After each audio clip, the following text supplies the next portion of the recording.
Yeah, most engine builders will tune from what I've seen. Like Joe at Fast Forward, like he'll tune your nitrous engine. Like Yeah. he's Oh, if I like had he's a tuner. yeah. Like Because he did it. yeah, You know what I mean? That was his life for a he's number of melted years. a billion pistons, and he knows what doesn't work and what does. Now, nitrous guys are a different breed. I straight up don't have any interest in going through all that when I can just have a turbocharger. The turbochargers, that's where it's at for me.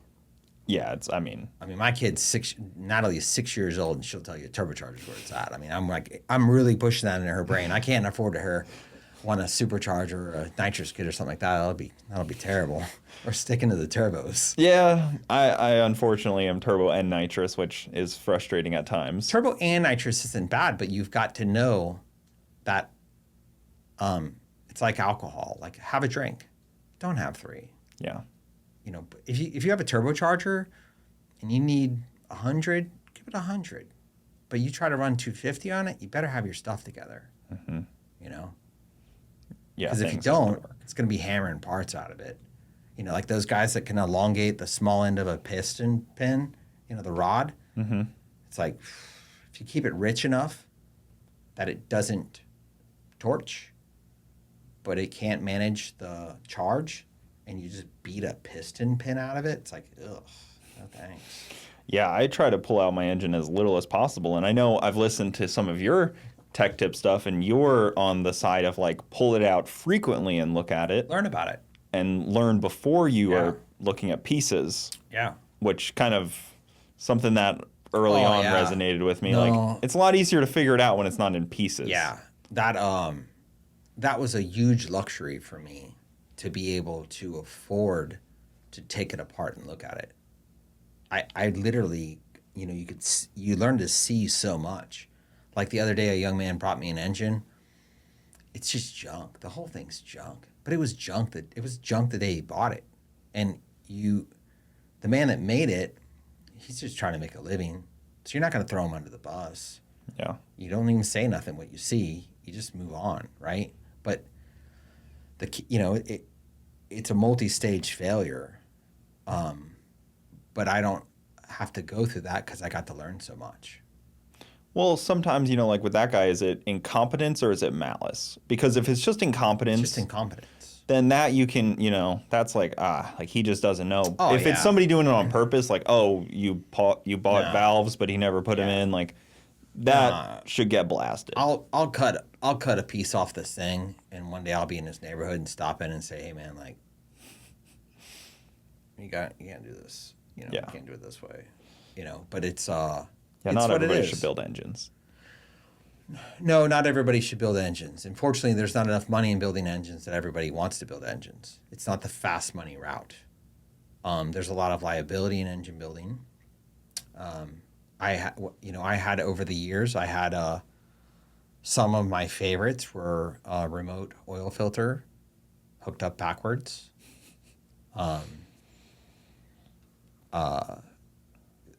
One dude just last year, the technician grabbed the Toyota oil filter, jammed it on the engine, threaded it on. The plastic was still on the top of the filter. Brand new engine. So I log into the guys from Motec, and it's my engine. He's going to start my engine up with the oil filter blocked. He fires the thing off. I'm just locked on the oil pressure. I say, shut it off. I say, does it have a remote filter? He said, no. I said, the oil's not flowing through the engine. Like, something's wrong. And he takes the filter off, and he's like, oh, my God. And I said, okay. He goes, what should I do? I go, put the filter back on and run it. It's full of assembly lube. But don't forget this day ever happened. Don't call me in a month and tell me that you forgot that you started it up without oil pressure, because I don't want to take that call. So you can either send me the engine back, and I'll go through it at your cost, or you roll your dice. And he rolls his dice, and it works out for him. But, assembly lube will buy you a lot of time on startup, Do you use ATF or do you use like actual assembly lube? Because I feel like I've seen the videos and I feel like it looks like ATF almost. I use ATF. I use probably, there's 3 different lubricants. And then depending on the camshaft material, there could be 4. But you just use what you're supposed to use where you're supposed to use it. Mm-hmm. You know, I mean, it's not a universal thing. You need thin stuff that's going to be in places that need to be displaced. You need thick stuff in places that you don't want it displaced. You know? So where, you want oil where only oil is going to be throughout the life of the engine. You know, if you put an engine together top to bottom with assembly lube, the rings will be junk right off the hit. You know, you've got to put things where they're supposed to be. So where is this knowledge like coming from? Do you feel that it's like, you know, it's been passed down, and do you feel that it's hitting a wall and less people are absorbing it? Or do you think there's just equally the next generation's moved in to take over? I think that you have a kind of a multi-tier problem.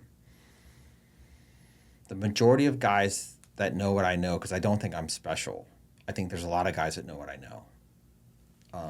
I think that they're making a living and they can't tell you because it takes the food off their table, or they're afraid it takes their food off the table. So they don't tell you. Yeah.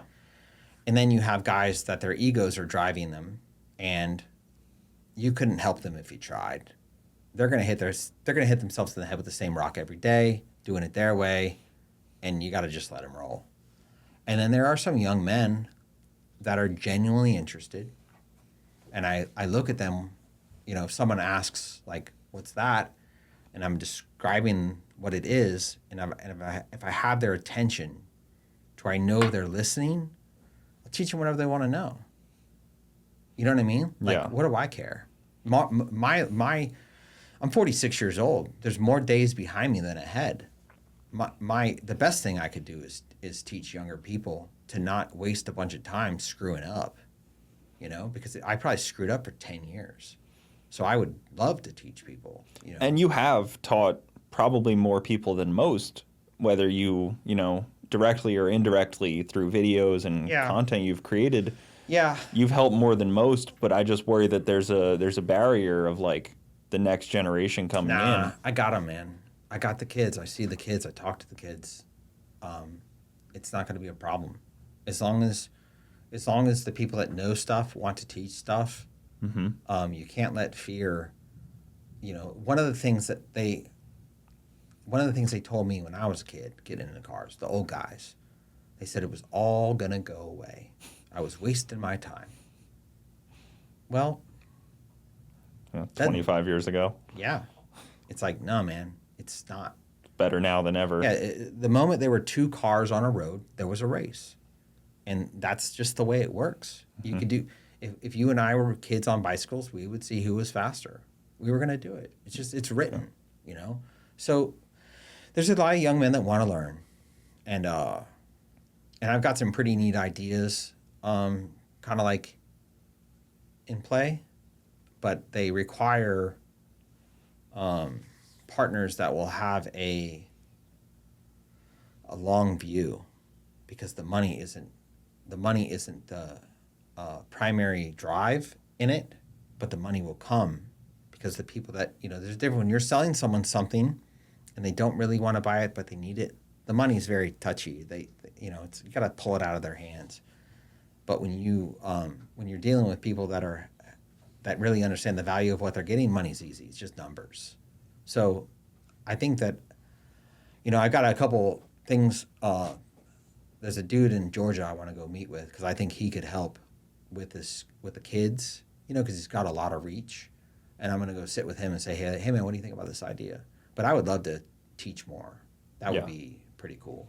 I think that's something where it's fitting for you. I think you have all the criteria of someone that could teach a lot more because you have the knowledge.